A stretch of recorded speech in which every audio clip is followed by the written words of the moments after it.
გამარჯობათ. ეთერშია ინფორმატორი იმის შესახებ, თუ რა მოხდა ახალი ჩვენს ქალაქში ამ რამდენიმე დღის განმავლობაში.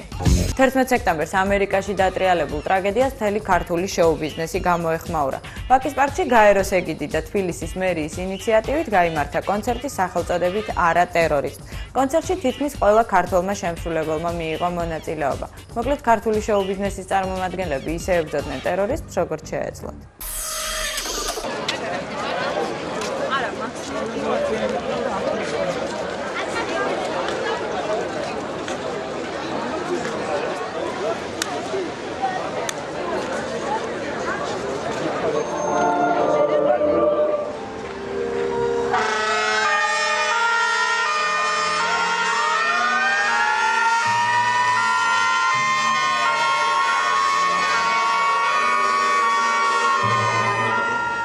I want to thank you on behalf of the United States government for organizing this wonderful event. სურს მადლობა გადაგიხადოთ ამერიკის შეერთებული შტატების მთავრობის სახელით.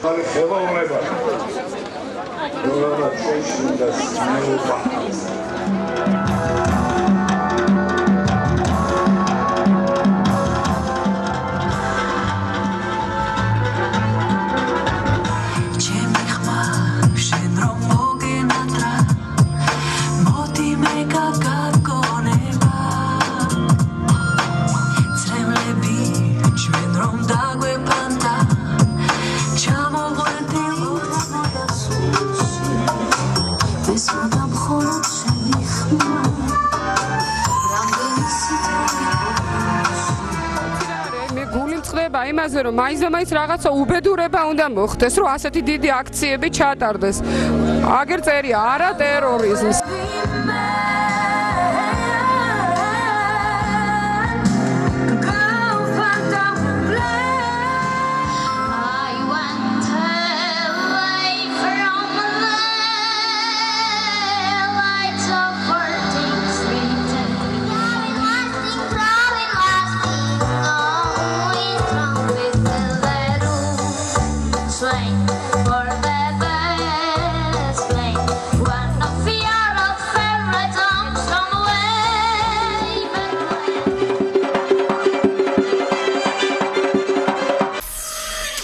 ინფორმატორის წინა გამოშვებაში ჩვენ მოკლედ მოგიყევით კინომსახიობთა თეატრში გამართული სპექტაკლის სატრანზიტო ზოლის პრემიერის შესახებ.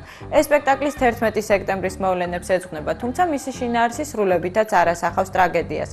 სპექტაკლი საქართველოდან საზღვარგარეთ გამგზავრებული ხალხის პრობლემებს ეხება და სხვათა შორის ამ სპექტაკლში ამერიკის კონსულიც მონაწილეობს.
ეს ზანცური დღე იყო არ არის მარტო ამერიკათთვის, მაგრამ მე მგონი ჩემი აზრით ყოველ სოფელთვის და მე სტავოლსტემ დღეს მიხავი როგორც სახიობი ამ დროში პიესას თითქოს არ ქონდა არ იყო იმის საშუალება რომ ამ მოვლენისთვის მიგვეძღვნა, მაგრამ იმდენად დიდი იყო ტკივილი და იმდენად საინტერესო იყო რომ ჩვენთან ეს ორი ამერიკელი მონაწილეობდა, რომ გიორგიმ ყველაფერი გააკეთა, რომ ამ დღეს დამთხოვდა. 11 სექტემბერს თბილისის ტექნიკური უნივერსიტეტის იუბილე გაიმართა. ეს ინსტიტუტი 80 წლის წინ გაიხსნა და სწორედ ამ ფაქტთან დაკავშირებით ძველმა როკმენმა თამაზ კაპანაძემ იგივე მაომ თავისი ძველი მეგობრები შეკრიბა და თავისი საყვარელი ფოლკ-როკიც დაუკრა. მოკლედ ასე გაიხსენეს მაომ და ტექნიკურმა უნივერსიტეტმა ახალგაზრდობა.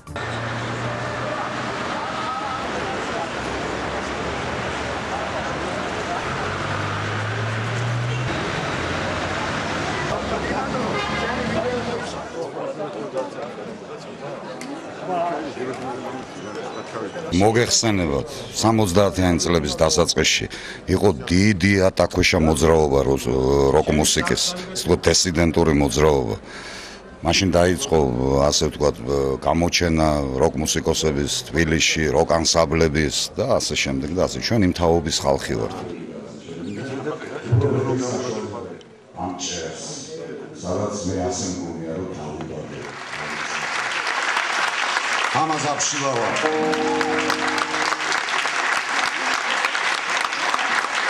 ოთარ ბესელიძე over the floats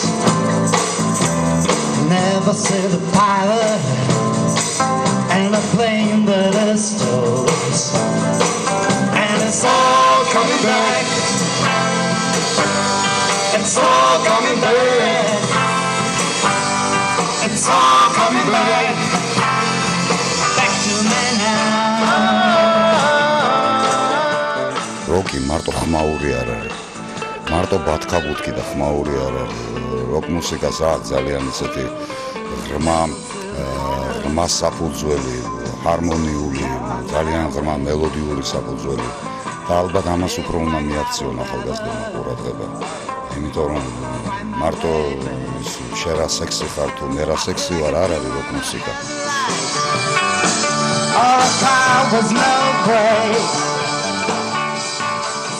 რა თქმა უნდა, ეს დღევანდელი დღე ჩემთვის როგორც აი შარშანწენ იყო კიდე ერთი კონცერტი აქ.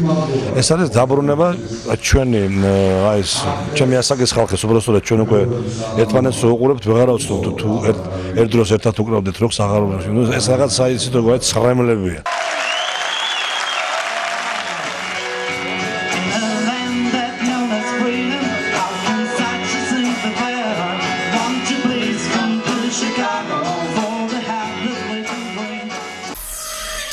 უკვე მესამე დღეა მიმდინარეობს კავკასიის რეკლამის საერთაშორისო ფესტივალი SIFA 2002.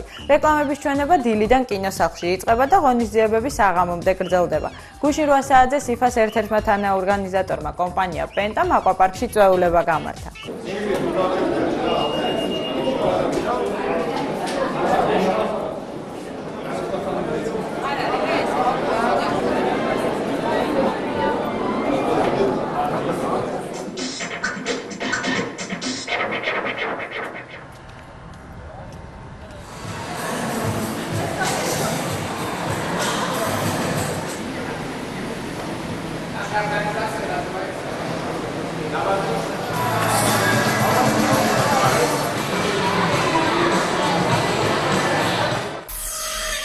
გუშინვე საღამოს კლუბ ჯოიში კლიპების ჩვენება მოეწყო. 40 კლიპმეიკერის 90-მდე ნამუშევრის ნახვა და შეფასება ჟიურის წევრებმა სულ 2 დღეში უნდა მოესწრონ. მოკლედ მათ წინ დიდი სამუშაოელი. ხოლო რაც შეეხება თავად ჩვენებას, ის ზაზა ორაშვილის ნამუშევრებით გაიხსნა. ჩემი ხო წერია. რაღაც ვერ არის ცოტა.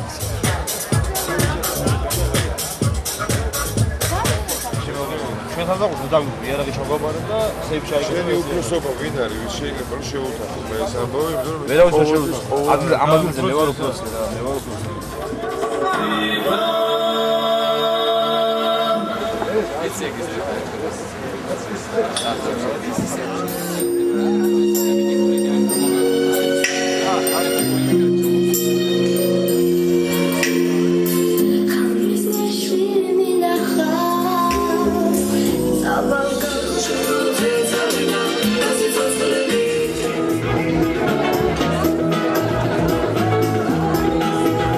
საფესტივალოდ საერთოდ მთელ სოფლიოში იგზავნება მაღალ მხატვრული და მაღალ ინტელექტუალური ნაწარმოებები. და ჩვენთან ეს დარგი საერთოდ ძალიან დაბალ მხატვრულია. მე რამდენიმე გამონაკლისს არ გულისხმობ, რა თქმა უნდა. და რამდენიმე ნამდვილ კარგ რეჟისორს არ გულისხმობ და კარგ მომღერალს არ გულისხმობ. მაგრამ საერთოდ ჯერ ფესტივალისთვის მე ვფიქრობ, რომ მაინც ადრეა.